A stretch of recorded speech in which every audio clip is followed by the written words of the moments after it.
Alhamdulillahi wa kafa wa salamun ala ibadihi alladhina istafa. Asyhadu an la ilaha illallah wahdahu rabbi la syarikalah. Wa asyhadu anna Muhammadan abduhu wa rasuluh. Qala Allah Ta'ala fi kitabihil karim. Ya ayyuhalladzina amanu taqullaha haqqa tuqatih. Wa la tamutunna illa wa antum muslimun. Amma ba'd. Allahumma 'allimna ma yanfa'una wanfa'na bima 'allamtana wa zidna ilman. Para hadirin akhwat wa ummahat fillah rahimani wa rahimakumullah. Alhamdulillah pada kesempatan ini insyaallah kita akan melanjutkan beberapa faidah dari firman Allah Subhanahu wa taala di surat Al-Jathiyah ayat yang ke-23. 4 faidah sudah kita bahas. Berikutnya insyaallah kita akan membahas faidah yang kelima dan seterusnya. Allah Subhanahu wa taala berfirman, ba'da a'udzu billahi as-sami'il 'alim minasyaitonir rajim. Afara'aita man ittakhadha ilahahu hawahu wa adallahu Allahu 'ala 'ilmin wa khatama 'ala sam'ihi wa qalbihi wa ja'ala 'ala basarihi ghishawatan faman yahdihi min ba'dillah afala tadhakkarun.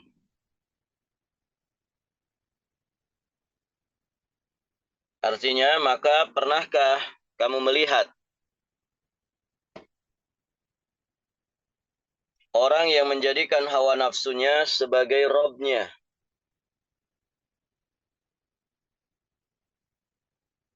dan Allah Subhanahu wa taala membiarkannya berdasarkan ilmunya, dan Allah telah mengunci mati pendengaran dan hatinya dan meletakkan tutupan atas penglihatannya. Maka siapakah yang akan memberinya petunjuk sesudah Allah Subhanahu wa taala membiarkannya sesat? Maka mengapa kamu tidak mengambil pelajaran? Baik, ibu-ibu yang dirahmati Allah. Di faidah yang ke-6, di faidah yang kelima, kita ambil dari firman Allah Subhanahu wa taala, wa adallahu Allahu 'ala ilmin. Wa adallahu Allahu 'ala ilmin. Dan Allah Subhanahu wa taala membiarkannya tersesat berdasarkan ilmunya. Ada 2 makna di sini.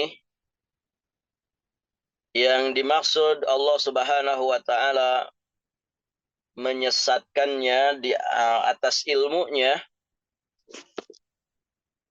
Nah, ilmu di sini ini kembalinya kepada Allah Azza wa Jalla.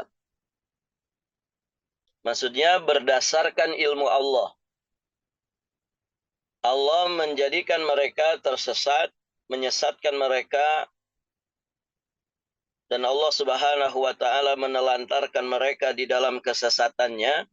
Itu semua berdasarkan ilmunya Allah. Berdasarkan pengetahuannya Allah. yakni Allah Subhanahu wa taala telah mengetahui bahwa orang ini tidak mau menerima petunjuk, sehingga dia termasuk orang-orang yang disesatkan dan pantas untuk disesatkan. Taib. Dan tentu ilmu Allah meliputi segala sesuatu. Wa ahata bikulli syai'in ilma. Ilmunya Allah Subhanahu wa taala itu meliputi segala sesuatu. Allah Maha tahu siapa di antara hamba-hambanya yang akan tersesat, yang tersesat dan akan tersesat. Dan Allah Maha tahu di antara hamba-hambanya siapa yang setelah kesesatannya dia mendapatkan petunjuk dari Allah Subhanahu wa taala. Nah, ini makna yang pertama. Jadi ilmu tersebut kembali kepada Allah Subhanahu wa taala. Kemudian makna yang kedua, wa adallahu Allahu ala ilmin. Ilmin di sini kembalinya kepada orangnya, yakni orang yang disesatkan, orang yang tersesat. Maksudnya bagaimana? Yakni para penghamba nafsu ini pada dasarnya telah sampai kepada mereka ilmu. Telah tegak hujjah atas mereka. Sehingga dengan itu mereka mengetahui mana yang hak dan mana yang batil. Mana petunjuk dan juga mana kesesatan. Jadi pada dasarnya mereka sudah memiliki ilmu. Sudah sampai ilmu kepada mereka, sudah tegak hujah kepada mereka. Barakallahu fikum. Maka tersesatnya mereka, tersesat setelah mereka mengetahui tentang kebenaran. Namun kenapa mereka tersesat setelah mengetahui kebenaran? Karena ibu-ibu yang dirahmati Allah Subhanahu wa taala, mereka ini nggak mau menerimanya. Tidak mau tunduk patuh kepada kebenaran tersebut. Justru malah sebaliknya mereka tinggalkan. Mereka tinggalkan kebenaran itu demi menuruti hawa nafsunya. Nah, disinilah ya bahayanya orang itu memperturutkan hawa nafsunya. Jadi kebenaran yang telah sampai kepadanya akan menjadi gelap bagi dirinya. Sehingga tidak menjadikannya untuk tunduk kepada kebenaran tersebut. Nah, dan demikianlah para penghamba hawa nafsu. Ya, mereka buta ya dari mengikuti petunjuk, dari tunduk patuh kepada hidayah Allah Subhanahu wa taala. Walaupun mereka mengetahui kebenaran itu. Baik. Ibu-ibu yang dirahmati Allah. Nah, itu faidah dari wa adallahu Allahu ala ilmin. Kemudian faidah berikutnya kita ambil dari kelanjutan ayatnya. Allah Subhanahu wa taala berfirman, wa khatama ala sam'ihi wa qalbihi. Wa khatama ala sam'ihi wa qalbihi. Allah Subhanahu wa taala telah mengunci mati pendengaran dan hatinya. Tidak sampai di situ, Allah lanjutkan wa ja'ala ala basarihi ghishawatan. Dan Allah Subhanahu wa taala meletakkan tutupan atas penglihatannya. Nah, kalimat ini menjelaskan kepada kita balasan ya bagi orang-orang yang memperbudak dirinya di hadapan hawa nafsunya. Sebagai balasannya, Allah Subhanahu wa taala menutup rapat hatinya, mengunci mati hatinya, sehingga mereka tidak memahami apapun ya dengan hatinya itu. Ditambah lagi Allah Subhanahu wa taala meletakkan penutup pada penglihatan dan juga pendengarannya, sehingga dia tidak melihat, tidak bisa mendengar hujah-hujah Allah Subhanahu wa taala. Kalaupun melihat, kalaupun mendengar, hanya sebatas itu saja. Tidak menghasilkan ketundukan kepada Allah Subhanahu wa taala. Nasallallahu al-afwa wal afiyah wassalamah. Dan di dalam banyak ayat Allah Subhanahu wa taala menjelaskan bagaimana hati itu bisa tertutup rapat, hati itu bisa terkunci mati dengan kesesatan. Bagaimana pandangan mata manusia, pendengaran telinga manusia tidak lagi bermanfaat bagi mereka. Walaupun secara fisik Ya, indra-indra mereka ini normal-normal saja. Barakallahu fikum. Nah, ibu-ibu bisa lihat di dalam banyak ayat. Ya, di antaranya di surat Al-Baqarah. Di awal-awal surat Al-Baqarah, yakni di ayat yang ke-7. Allah Subhanahu wa taala berfirman, "Khatamallah ala qulubihim wa ala sam'ihim wa ala absarihim ghishawatun wa lahum adzabun azim." Allah telah mengunci hati dan pendengaran mereka, penglihatan mereka telah tertutup dan mereka akan mendapatkan azab yang berat. Ini ketika Allah Subhanahu wa taala menjelaskan tentang orang-orang kafir. Sawa'un 'alaihim anzartahum am lam tunzirhum la yu'minun. Ya. Orang kafir itu sama saja bagi mereka. Apakah engkau memberikan peringatan kepada mereka atau tidak engkau beri peringatan? Mereka tidak akan beriman. Taib, ibu-ibu yang dirahmati Allah Subhanahu wa taala. Kenapa? Karena wasilah-wasilah untuk mereka beriman ini sudah ditutup rapat-rapat oleh Allah. Hati mereka terkunci mati, pendengaran mereka juga demikian, penglihatan mereka tertutup dari hidayah-hidayah Allah Subhanahu wa taala. Itu di surat Al-Baqarah. Kemudian bisa dilihat juga di surat An-Nisa. Di surat An-Nisa di ayat yang ke-155.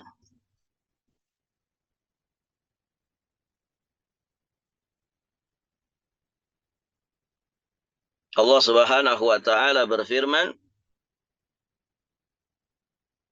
"Fabima naqdihim mitsaqahum wa kufrihim biayatillah wa qatlihimul anbiya bighairi haqqin wa qawlihim qulubuna ghulf bal taba'allahu 'alaiha bikufrihim fala yu'minuna illa qalila." Maka kami hukum mereka karena mereka melanggar perjanjian itu dan karena kekafiran mereka terhadap keterangan-keterangan Allah, serta karena mereka telah membunuh nabi-nabi tanpa hak, tanpa alasan yang benar. Dan karena mereka mengatakan hati kami tertutup. Lihat, ya. Bagaimana orang-orang kafir, ini kisah tentang Nabiullah Musa alaihi salam ya dengan kaumnya. Jadi mereka menyatakan qulubuna ghulf. Hati kami ini tertutup. Hati kami ini tertutup, kata mereka. Artinya nggak mau tahu, nggak mau peduli dengan seruan dakwah. Maka kata Allah, bal taba'allahu 'alaiha bikufrihim. Kata Allah Subhanahu wa taala, sebenarnya Allah telah mengunci hati mereka. Allah telah mentabak hati mereka. Kunci mati. Fala yu'minun illa qalila. Sehingga mereka tidaklah beriman kecuali hanya sebagian kecil dari mereka saja. Barakallahu fiikum.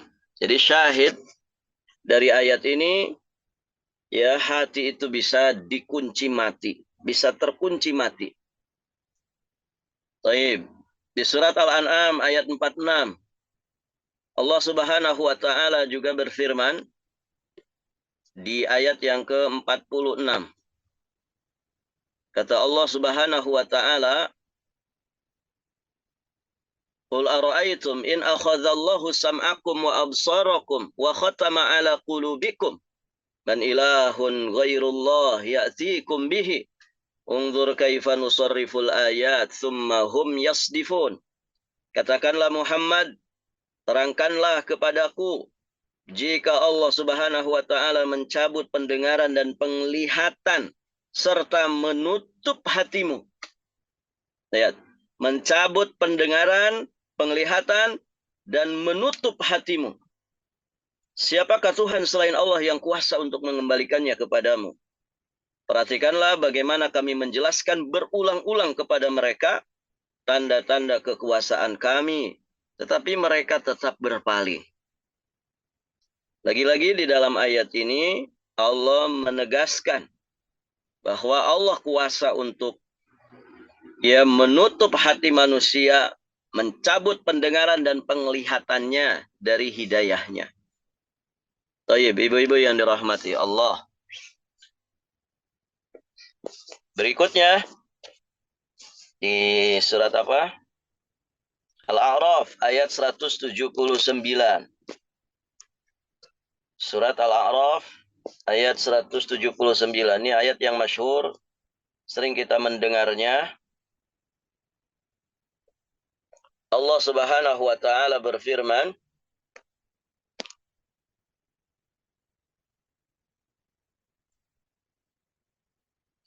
"Walaqad dzara'na li jahannam katsiran minal jinni wal ins lahum qulubun la yafqahuna biha wa lahum a'yunun la yubsiruna biha wa lahum adhanun la yasma'una biha ulaika kal an'ami bal hum adall ulaika humul ghafilun."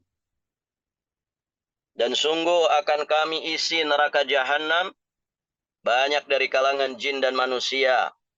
Mereka, ini penghuni neraka jahanam, karakter mereka, mereka memiliki hati, tetapi tidak dipergunakannya untuk memahami ayat-ayat Allah.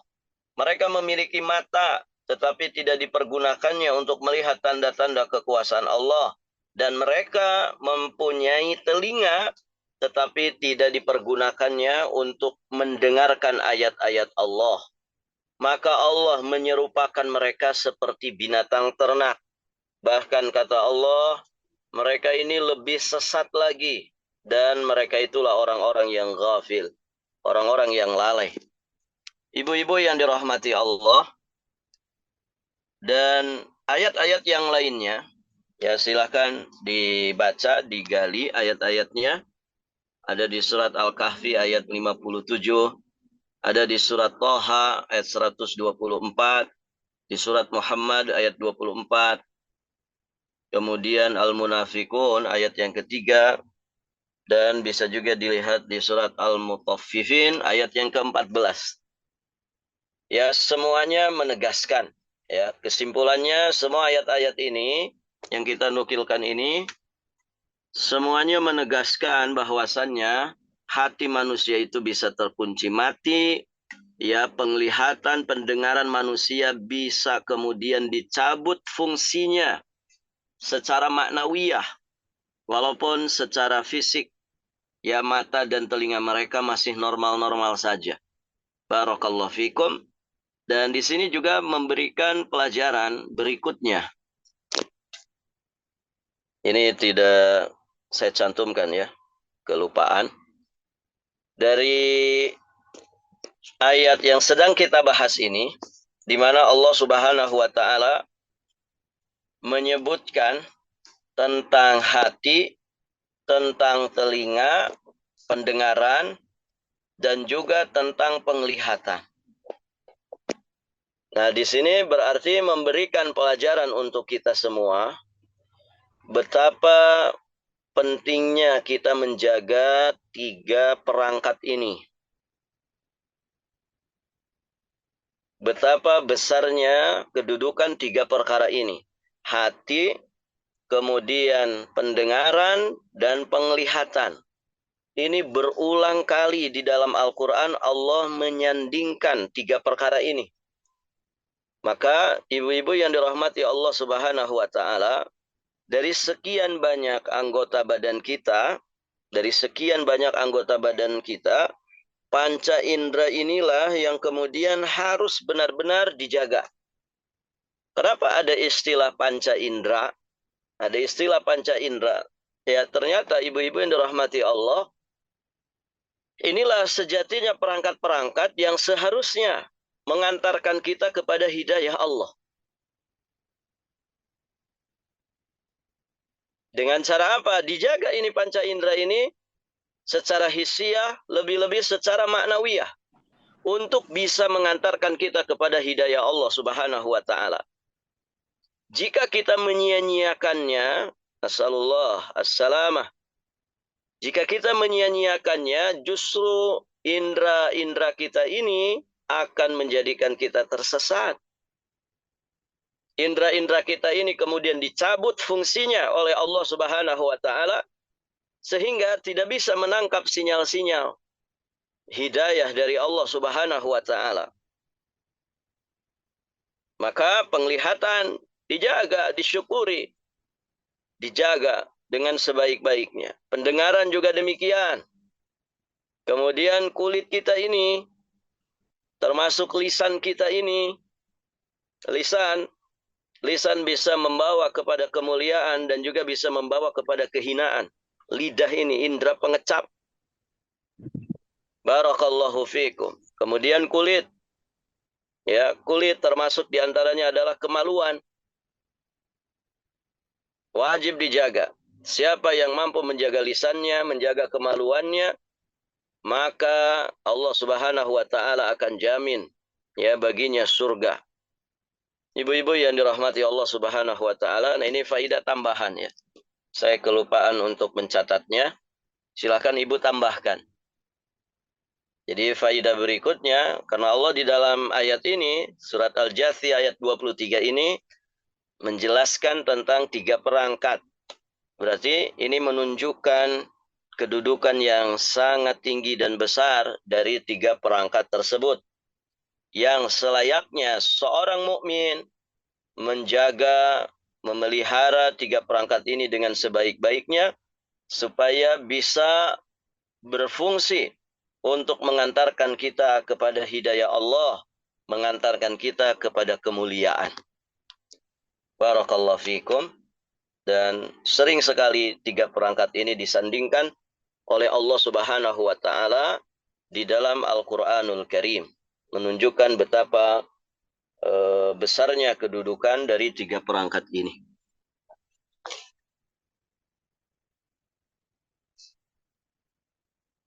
Baik, ibu-ibu yang dirahmati Allah.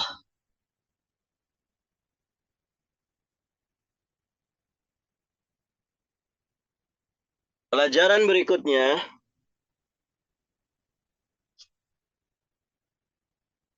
berarti faidah ke-8 ini ya. Allah Subhanahu wa taala berfirman, kita ambil dari kalimat ini. Faman yahdihi min ba'dillah. Faman yahdihi min ba'dillah. Maka siapakah yang akan memberinya petunjuk sesudah Allah Subhanahu wa taala membiarkannya sesat? Siapakah yang akan memberinya petunjuk sesudah Allah Subhanahu wa taala membiarkannya sesat? Baik, di sini ada kalimat man. Ada kalimat man, ini namanya istifham.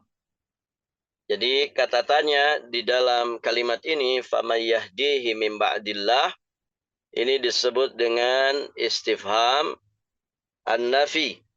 Ya, istifham yang berfungsi nafi. Nafi itu peniadaan.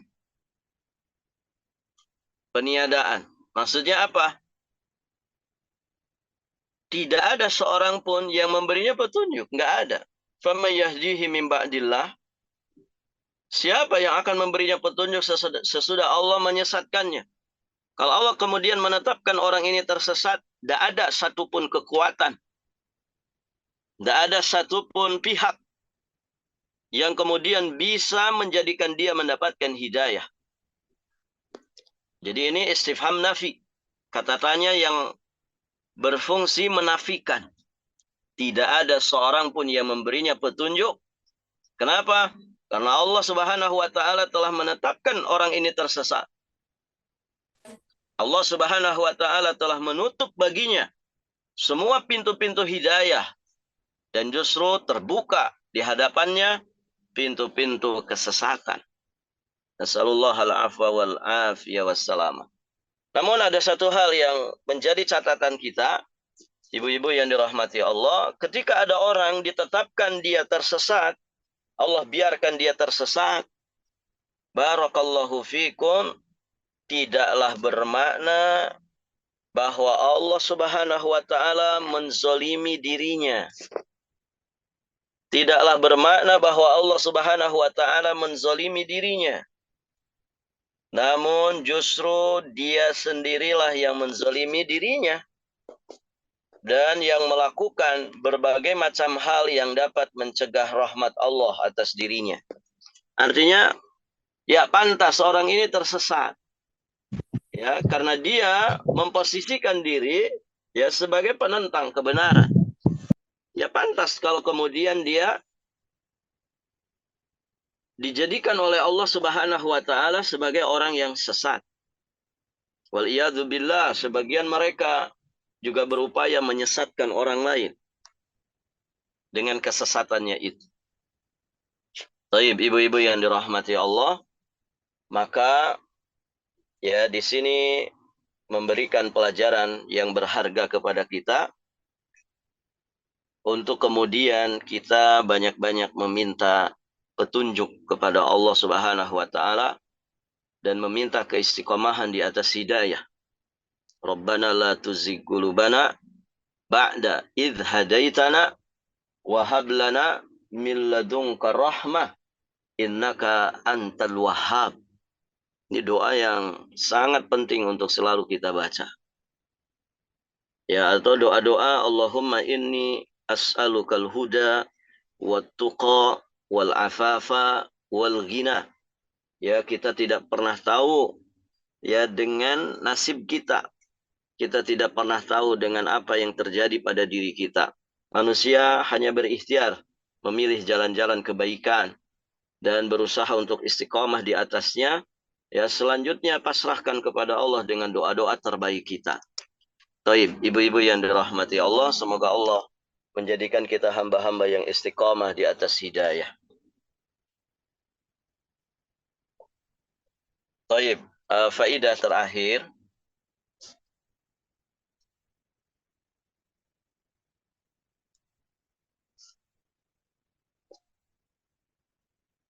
Faidah terakhir, berarti faidah ke-9 dari ayat 23 surat Al-Jathiyah ini. Di penghujung ayat, Allah Subhanahu wa taala menyampaikan afala tadzakkarun. Afala tadzakkarun. Maka mengapa kamu tidak mengambil pelajaran? Maka mengapa kamu tidak mengambil pelajaran? Kalimat seperti ini seringkali Allah Subhanahu wa taala mengulang-ulang ya di dalam Al-Qur'anul Karim. Banyak ayat yang dengan ungkapan kalimat ini, afala tadzakkarun, afala tadzakkarun. Dan ini memberikan pelajaran kepada kita, ibu-ibu yang dirahmati Allah, bahwa hamba yang baik adalah yang pandai mengambil ibrah. Hamba yang baik adalah hamba yang pandai mengambil pelajaran dari setiap episode kehidupannya. Dia pandai mengambil pelajaran dari jatuh bangunnya dia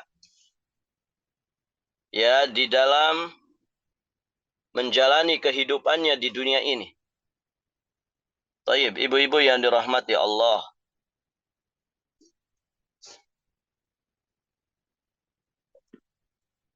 Maka ambillah pelajaran dari perkara yang bermanfaat sehingga kita bisa mempraktekkannya dalam kehidupan kita. Dan ambil pula pelajaran dari hal-hal yang madarat sehingga kita mampu untuk menghindarinya. Dalam hidup ini kita sering dihadapkan dengan kebaikan, sering dihadapkan dengan keburukan.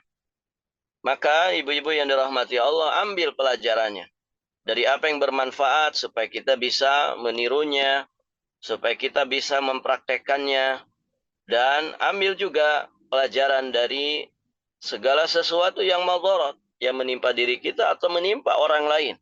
Sehingga itu menjadi peringatan bagi kita untuk tidak terjatuh ya ke dalam hal-hal yang berbahaya tersebut. Dan siapa saja yang mampu mengambil ibrah seperti yang tadi kita sebutkan, maka dia digolongkan termasuk ulul albab, ya, orang-orang yang memiliki akal yang lurus. Karena Allah sudah menyatakan hanya ulul albab lah yang kemudian bisa mengambil pelajaran. Innama yatadzakkaru ulul albab, ya, di surat Az-Zumar ayat yang ke-9. Sesungguhnya orang yang berakal lah yang dapat menerima pelajaran.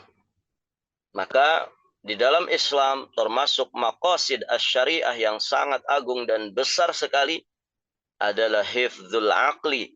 Ya, bagaimana Islam ini ditetapkan oleh Allah Subhanahu wa taala, ya, di antara tujuan utamanya menjaga akal manusia. Menjaga akal manusia supaya akal manusia tetap tegak lurus, ya, di dalam kelurusannya, di dalam kenormalannya. Karena ketika akal ini sudah rusak, ibu-ibu yang dirahmati Allah Subhanahu wa taala, maka dia sudah tidak punya lagi perangkat untuk bisa memahami, untuk bisa mengerti hidayah Allah Subhanahu wa taala. Barakallahu fikum. Ibu-ibu yang dirahmati Allah, alhamdulillah faidah-faidah dari surat Al-Jathiyah ayat yang ke-23 ini sudah selesai kita bahas semua. Jadi kurang lebih totalnya ada sekitar 9 faidah. Semoga apa yang disampaikan bermanfaat, menjadi pelajaran yang berharga bagi kita, dan semoga Allah Subhanahu wa taala ya memberikan keistiqomahan kepada kita semua untuk selalu menapaki hidayah sunnah sampai nanti kita diwafatkan Allah Subhanahu wa taala. Allah barik fikum. Sampai di sini ibu-ibu, khair insyaallah kita cukupkan sampai di sini pelajaran kita. Insyaallah taala nanti kita lanjutkan di kesempatan berikutnya. Biidznillah taala. Barakallahu fikum. Akhiru da'wana alhamdulillahi rabbil alamin. Subhanakallahumma bihamdik asyhadu an la ilaha illa anta astaghfiruka wa atubu ilaik. Assalamualaikum warahmatullahi wabarakatuh.